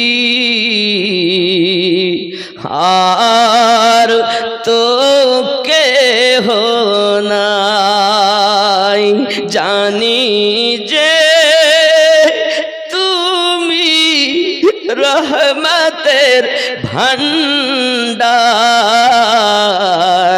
ইয়া রাসূলুল্লাহ জোরে বলো হে মরণের কালে যেন পাই শুধু তোমার কদম তলে ঠাই এ আশায় রয়েছি আমি গুনাহগার ইয়া রাসূলুল্লাহ জীবনে পাবো কি তোমার দিদার ইয়া রাসূলুল্লাহ আল্লাহুম্মা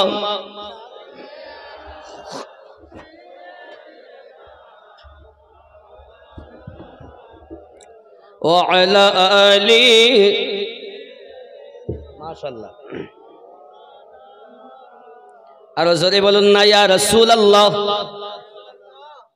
বাপ দেখে ছেলে তো আশায় নবীর দিদার করবে তো শেষ ইচ্ছা তো ওয়াদা করেছি আমি পূর্ণ করব এখন একজনকে পাঠিয়েছে যাইয়া খবর দাও মোস্তাফাকে যে ছোট আশিক আছে যে মরণপূর্ণ ভাব একবার দেখতে চায় আমার রাসূল বলেন সাহাবী রাসূল কিরামকে চলো যাই ছোট্ট আশিকের দেখা করতে আমার দয়াল নবী যাচ্ছেন সুবহানাল্লাহ আপনি যদি আশিক হতে পারেন তা আমার রাসূল আপনার ভাঙা ঘরে এসে দিদার দান করবে আপনি তো আশিকই হতে পারেন আপনি তো প্রেমী হতে পারেন না আপনি মুখে নবী নবী করছেন আসলে আপনার ভিতরে রাসূলের কোনো আদর্শ নাই মিথ্যা আপনার মধ্যে সুদ আপনার মধ্যে এমন পাপ নাই যাহা আমাদের মধ্যে নাই তাহলে আমরা কেমন করে দাবি করি যে আমরা নবীর উম্মাত আমরা আল্লাহর বান্দা বান্দি বান্দার কাজ তো দাস এবং দাসত্ব করা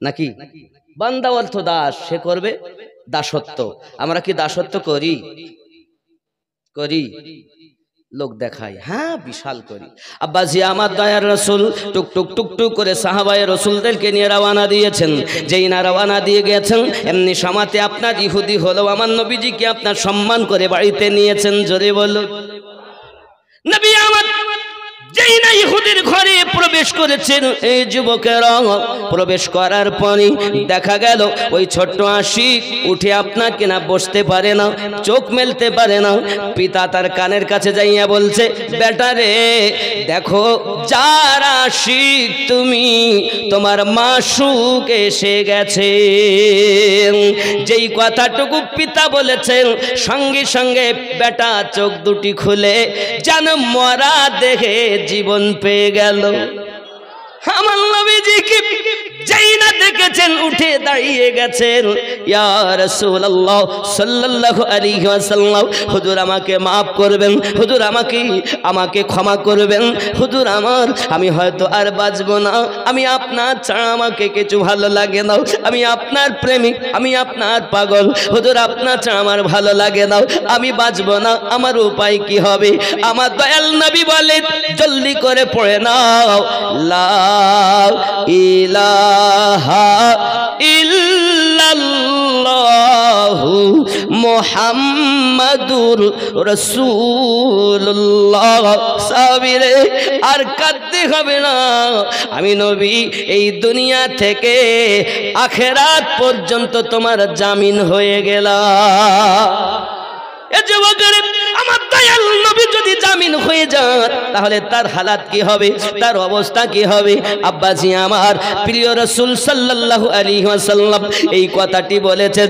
আর ছেলেটি আপনার কিনা বসে থাকতে আবার শুয়ে যায়, এমনি সময়তে আপনার কিনা রাসূল পাক সাল্লাল্লাহু আলাইহি ওয়াসাল্লাম ইহুদির বাড়ি থাকাকালীনে ওই ছোট্ট ছেলেটি আপনার দুনিয়া থেকে মৃত্যুবরণ করে।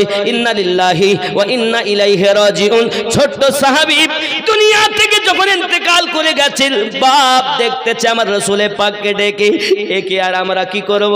নিয়ে যান, আপনি নিয়ে যান। আমার দয়াল নবী বলেন, সাহাবী রাসূল আমার ছোট্ট আশিক, চলো তাকে নিয়ে চলে যাই। এখন আমার নবী পাক সাহাবী রাসূল সহ ছোট্ট আশিকের লাশ মোবারক মদিনাতুল মুনাওয়ারাতে নিয়ে এসেছেন। যদি বলুন সুবহানাল্লাহ। মদিনার বাজারে ঘোরাচ্ছেন, ইয়াশরিফ দেশে ঘোরাচ্ছেন, গলি গলি ঘোরাচ্ছেন। আমার রাসূল বলেন, ভালো করে তাকে ঘোরাও, মদিনার মানুষ যেন দেখে আমার ছোট্ট আশিকের জানাজা বড় ধুমধাম করে উঠবে। ছোট আশিক এর জানাজা বড় ধুমধাম করে উঠাতে হবে। আব্বাজি আমার তার জানাজাটা বড় আনন্দের সহিত সাহাবী রাসূল আপনার মদিনার গলিতে ঘোরাতে লেগেছেন। ঘোরাতে ঘোরাতে ঘোরাতে ঘোরাতে এমন অবস্থা হয়ে গেল, যখন আপনার নিয়ে গেছেন দাফন করার জন্য, আমার নবী পাক সাল্লাল্লাহু আলাইহি ওয়াসাল্লাম ডিঙি মেরে মেরে আপনার চলছেন, বারবার পাসিনা মোবারকা নবী আমার মুছতেছেন। সাহাবী রাসূলের আরজি করছেন, হুজুর আপনি ডিঙি মেরে কেন চলতেছেন? ফাঁকা তো এত ময়দান, আপনি ডিঙি মেরে কেন চলতেছেন? বারবার কেন আপনি পাসিনা মোবারকা বুঝতেছেন? আমার নবী বলেন, সাহাবী রাসূল আপনারা দেখেন না আমি নবী যাহা দেখি, আপনারা শোনেন না আমি নবী যাহা শুনি। আমার এই ছোট্ট আশিকের জানাজাতে আল্লাহ পাক এত ফেরেশতা পাঠিয়ে দিয়েছেন যে আমি নবী সোজা করে পা ফেলতে পারি না।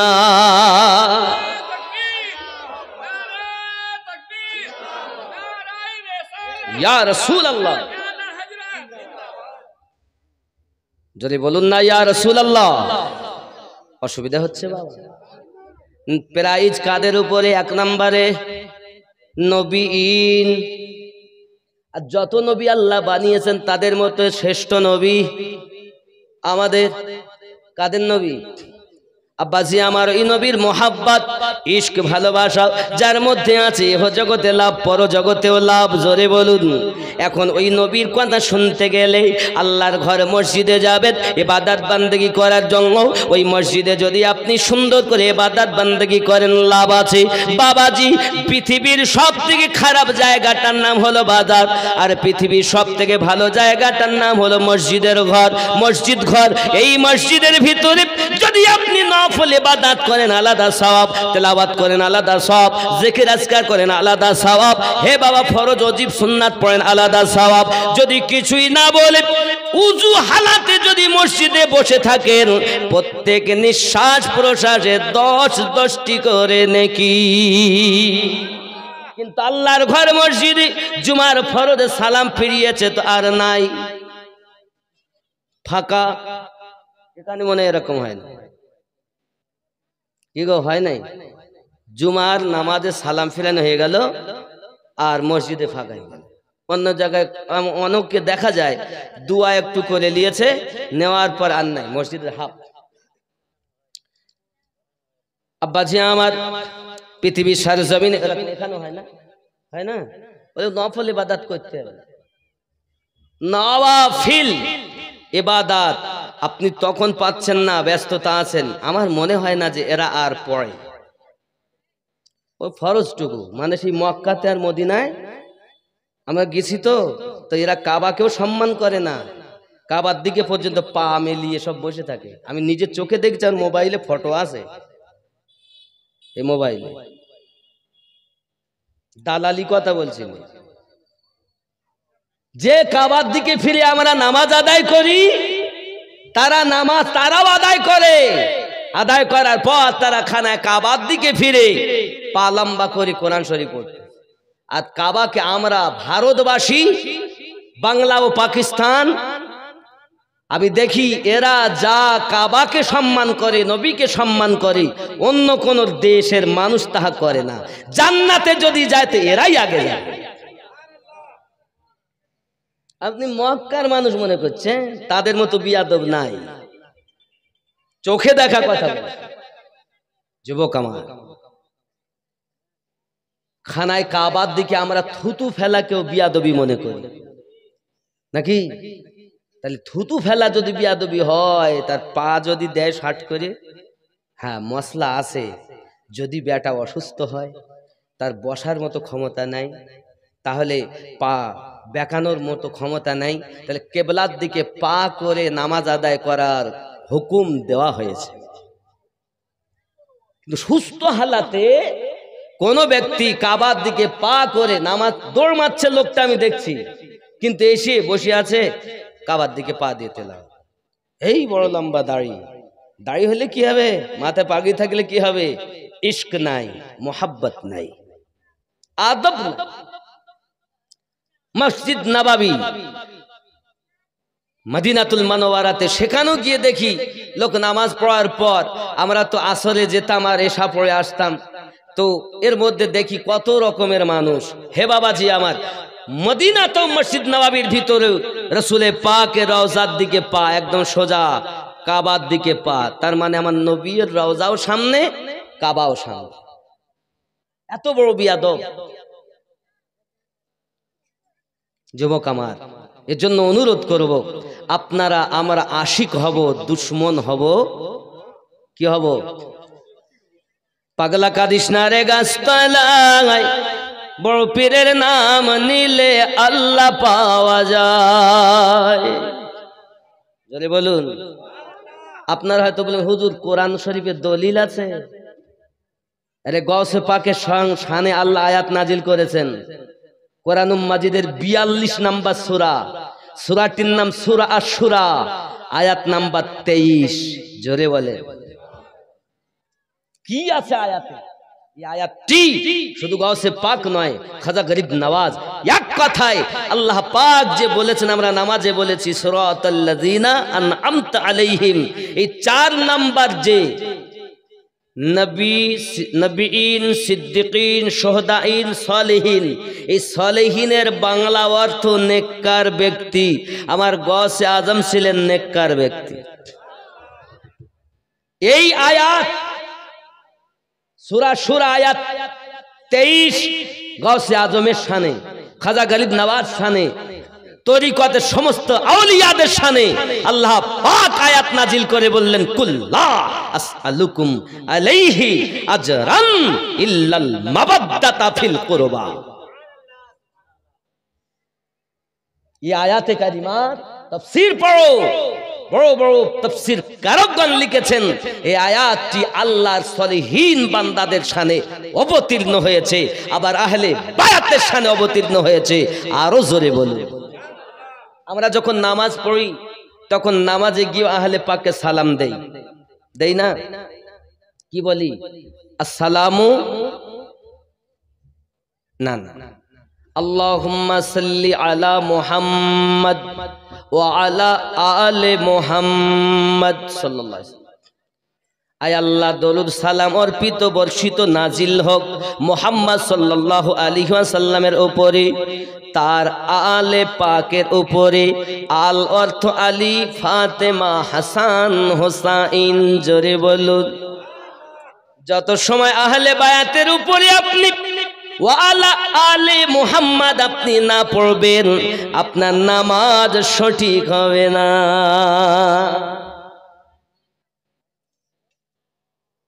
বাবাজি আমার, নামাজের হকিকত আপনাকে জানা লাগবে বাবা। এ সোনামানিকেরা আমার, শুধু এতটুকুই নয়, আবার নামাজ রুকু আল্লাহ, সুজুদ আল্লাহ, সব কিছু আল্লাহ। কিন্তু বাবা আমরা যখন নামাজে তাশাহুদে বসি, তখন আমরা কি পড়ি জানেন? আপনার আসসালামু আলাইকা আইয়ুহান নাবিয়্যু পড়েন না? এর অর্থ হলো এটাই, এই নবীর উপরে দরুদ ও সালাম। জোরে বলুন।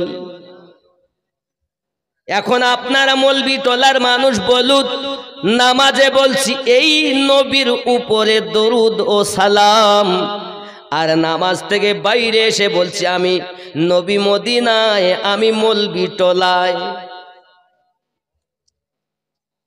নামাজে বলছেন এই নবী, আর নামাজ থেকে বাইরে এসে বলছেন নবী মদিনায়, আমি মলবি টোলায়। হে বন্ধুলি আমার, বোঝা গেল আপনার কর্মের সঙ্গে আর আপনার বলার সঙ্গে মিল নাই। তাহলে বোঝা গেল আপনার জানার অভাব আছে। যদি মনে করেন নবী মদিনায়, ইয়ানি কি আমার ভাইজান পাশে, আমি বললাম এই ভাই, এই ভাই, এই ভাইয়ের উপরে শান্তি বর্ষণ হোক। নবী যদি মদিনায় থাকে তাহলে তো আমাদের বলা দরকার ছিল আসসালামু আলাইকা আইয়ুহার রাসূলু, ওই নবীর উপরে দরুদ সালাম যিনি মদিনাতে। কিন্তু ৭৩ জামাতের মানুষ নামাজে বলছে আসসালামু আলাইকা আইয়ুহান নবিয়্যু, নিকটের সেগা, আর বাইরে এসে বলতে চাচ্ছে এক শ্রেণী, বহু শ্রেণী, ৭২ শ্রেণীর লোক, নবী মদিনায় আমি এখানে। এটাই আকীদা খারাপ। নামাজে আমরা যখন এই নবী বললাম, তাহলে এই নবী বলতে নবী কোথায়?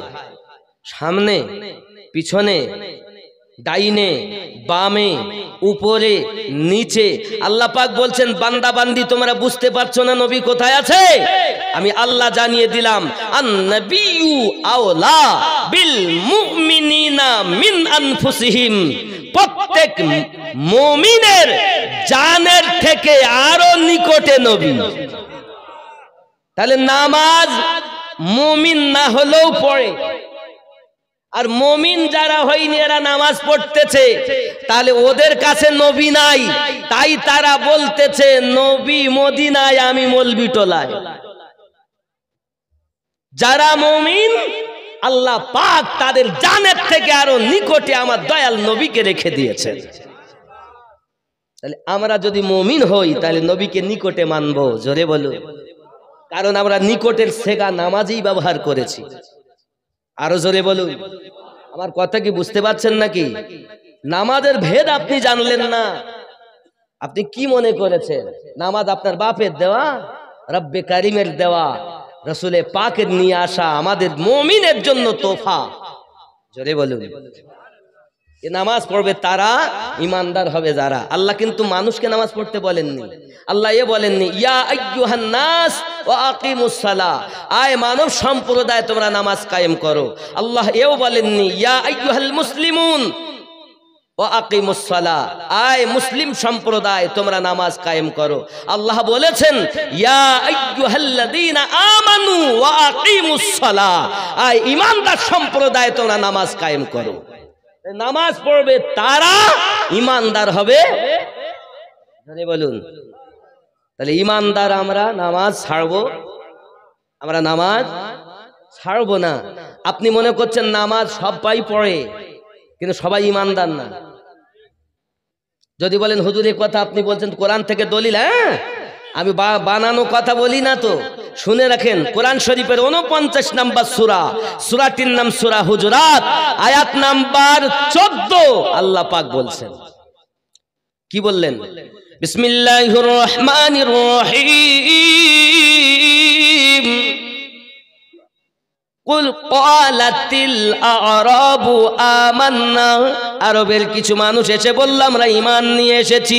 মানে মক্কা যখন জয় হয়ে গেল, মক্কা যখন ফাতা হয়ে গেল, তখন এবার ঠেলার নাম বাবাজি, যারা নবীকে মানে না তারাও ভয়ে নবীর কাছে কলেমা পড়েছে।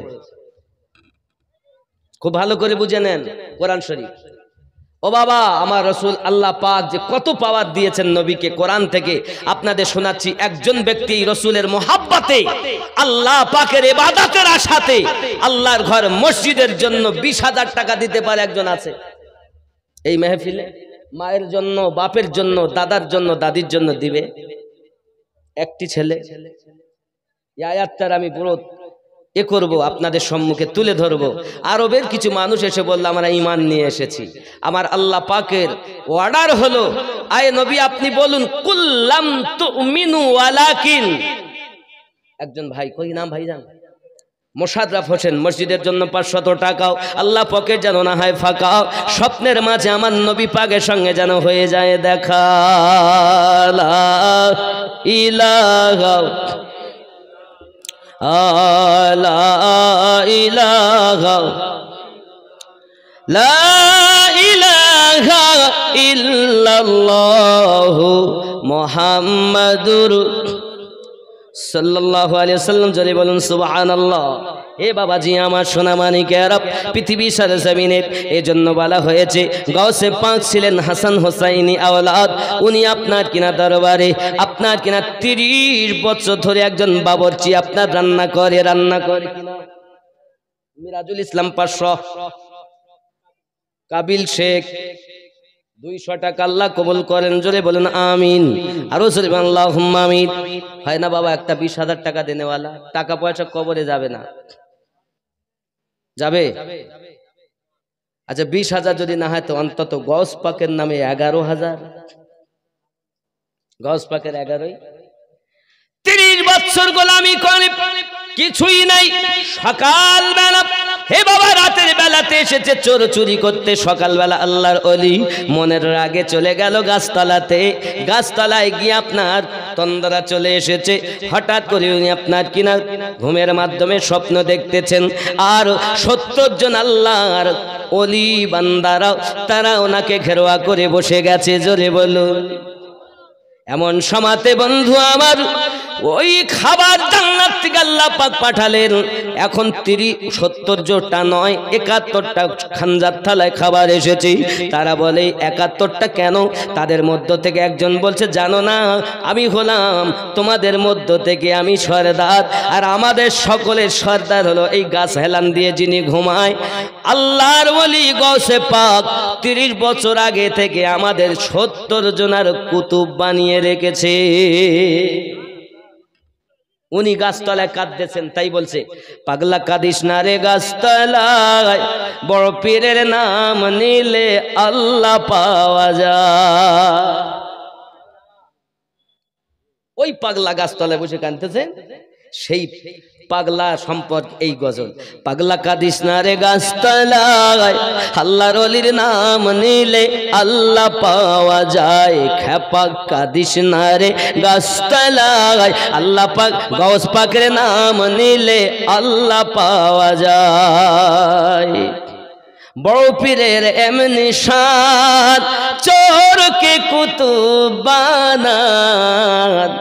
বড় পীরের এমনি শান চোরকে কুতুব বানান। মুর্দা জিন্দা করেন তিনি হাতের ইশারায়। বড় পীরের নাম নিলে আল্লাহ পাওয়া যায়। খেপা কাঁদিস না রে গাছতলায়, বড় পীরের নাম নিলে আল্লাহ পাওয়া যায়। নাকি গো? আমার বড় পীরের করব কি বর্ণনা, অনেক আছে ঘটনা। জোরে বলুন। আমার বড় পীরের কি করব বর্ণনা, এমন আছে বহু ঘটনা। এ ভাজা ডিম থেকে মোরগ জিন্দা করেন কথার ইশারায়। বড় পীরের নাম নিলে আল্লাহ পাওয়া যায়। এ ভাজা ডিম থেকে মোরগ জিন্দা করেন চোখের ইশারায়। বড় পীরের নাম নিলে আল্লাহ পাওয়া যায়। খেপা কাঁদিস না রে গাছতলায়, গৌস পাকের নাম নিলে আল্লাহ পাওয়া যায়।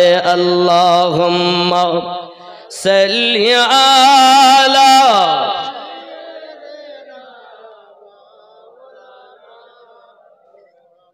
ওয়া আলা আলি সাইয়্যিদিনা। আব্বা আমার তেমন কেউ নাই যে 5,000 টাকা দিতে পারেন আহলে বায়াতের মোহাব্বতে। 5,000 টাকা মায়ের জন্য বাপের জন্য আল্লাহর ঘর মসজিদে দিবেন। না দিলে আমি ওয়াজ আগে নিয়ে যাব। ইতিহাস শুনতে গেলে আপনাদের আরো দেওয়া। একটি মানুষ 5,000 টাকা, 5 ওয়াক্ত নামাজ, ফজর জোহর আসর মাগরিব নামাজ পড়েছেন এশা? বাবা একজন 5 দেন, তারপর 2 নেব, 3 নেব, 1 নেব। একজন অন্তত 5 দেন দিয়ে শরীফান প্রথম। একটি মানুষ, একটি মা, মা আপনাদের ভান্ডারে অনেক টাকা আছে নাই, স্বামী স্ত্রীতে যেন মোহাব্বত বেশি হয় দোয়া করব, সন্তান যেন নেক হয় দোয়া করব, এ হাতে আল্লাহর খানায় কাবার গেলাপ ধরেছি আপনাদের জন্য দোয়া করব। 5,000 টাকা একজন আপনি দিবেন। 5,000 টাকা। কি নাম? আব্দুল কালাম সাহেব, এই গ্রামে বাড়ি বাবাজি। তিনি দিবেন 5,000 টাকা। নারী তাকবীর, আরো জোরে তাকবীর, নারী তাকবীর। হয়নি বাবা, এইরকম তাকবীর দিলে টাকা। মাশাআল্লাহ, মাশাআল্লাহ, উমরা হজ করে এসেছেন, সুবহানাল্লাহ, মাশাআল্লাহ। তাহলে তো উনি জানবেন আমি যেগুলো কথা বলতেছি, ওখানে গেলে আপনি দেখবেন সত্যি আশিক। মদিনায় গেলে চোখের পানি না ফেলে কেউ আসতে পারে না, এমন কেউ নেই যে না কেঁদে। আল্লাহ আমার ভাইজানকে আল্লাহ আপনি আরো তৌফিক দান করুন, যেন আবার উমরা হজ আমার রসুলে পাকে রওজা জিয়ারাত করতে পারে। জোরে বলেন আমিন। 5,000 টাকা দিয়েছেন, আপনারা খুশি না বেজার? নারী তাকবীর। খুশির তাকবীর এইরকম হয়? তা তো জানা ছিল না যে মলবি টোলায় খুশির তাকবীর এইরকম হয়। এ বাবা, আমি আসতে বলছি তাই একটা ছেলে উঠে ওখান থেকে তাকবীর লাগাও তো দেখি জোরে। আল্লাহু আকবার, আল্লাহু আকবার, ইয়া রাসূলুল্লাহ, ইয়া রাসূলুল্লাহ, সুবহানাল্লাহ, সুবহানাল্লাহ। দেখেছেন আওয়াজ তাও যেন দেবে আছে, আমার মনে হচ্ছে আওয়াজ বেশি আছে কিন্তু দেয় না। নারী তাকবীর, আরো জোরে নারী রিসালাত, যত ভলিউম সব নারী তাকবীর। এ মাথা থেকে ও মাথা পর্যন্ত নবীর আশিক জোরে আওয়াজ দাও, অন্তত আওয়াজই যদি দাও। আল্লাহ মহান বলছে, আমার আল্লাহ পাক বলেন আমি ক্ষমা করার জন্য বাহানা খুঁজি, তা আজকের বাহানাই যথেষ্ট। নারী তাকবীর, নারী তাকবীর, নারী রিসালাত, নারী হায়দারি, নারী গাউস, নারী খাজা। দানকারী দাতাগণ, সুবহানাল্লাহ। একজন হয়েছে 5,000।